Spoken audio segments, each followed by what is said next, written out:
Imagine holding a piece of technology that doesn't just predict the future, but actively forces the entire tech industry to rewrite its rules. For over a decade, we've heard the same critique every single September. It's just an incremental update. A slightly better camera.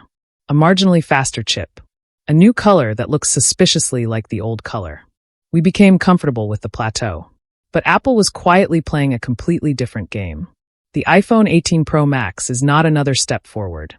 It is a terrifyingly ambitious leap into an entirely new era of personal computing. If you think this is just another smartphone, you are completely missing the bigger picture. In fact, what Apple has done with this device changes our relationship with technology forever. And by the end of this, you'll understand exactly why the traditional smartphone is officially dead.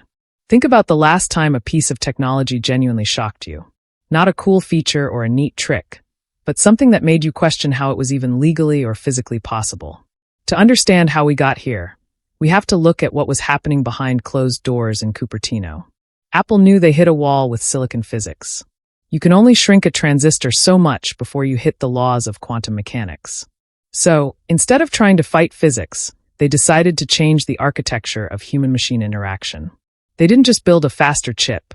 They built a brain that learns how you think, how you move, and how you see the world. Let's talk about the first thing that hits you when you pick it up. The chassis. For years, premium meant heavy.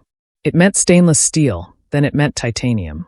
But Apple realized that the heavier a device feels, the more it feels like a tool rather than an extension of your hand. The iPhone 18 Pro Max introduces a brand new material science breakthrough. It feels lighter than anything this size has any right to feel, yet it possesses a structural integrity that defies logic. When you hold it, there's this strange, almost unsettling seamlessness to it. The borders have completely vanished. The display doesn't just go edge to edge. It feels like the content is floating directly on top of the glass, completely untethered by physical limitations. But a beautiful design is just a Trojan horse for what's actually happening underneath that glass. The display technology here is doing something unprecedented. It's no longer just adjusting its refresh rate based on whether you're scrolling or reading. It is actively tracking your neural fatigue. The display subtly adjusts its spectral output and microscopic pixel behavior based on how tired your eyes are, without you ever noticing a shift in color accuracy. This means you could be looking at this screen for hours, and your eyes feel as fresh as they did when you first woke up. It's a level of invisible engineering that Apple usually keeps secret, but when you see it in action, it spoils every other screen in your house. Your high-end television, your expensive monitor, your laptop, they all suddenly look incredibly dated.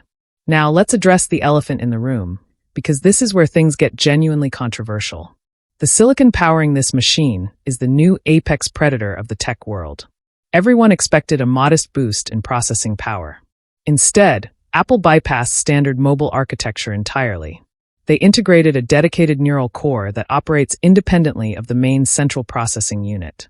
What does that actually mean for you in daily life?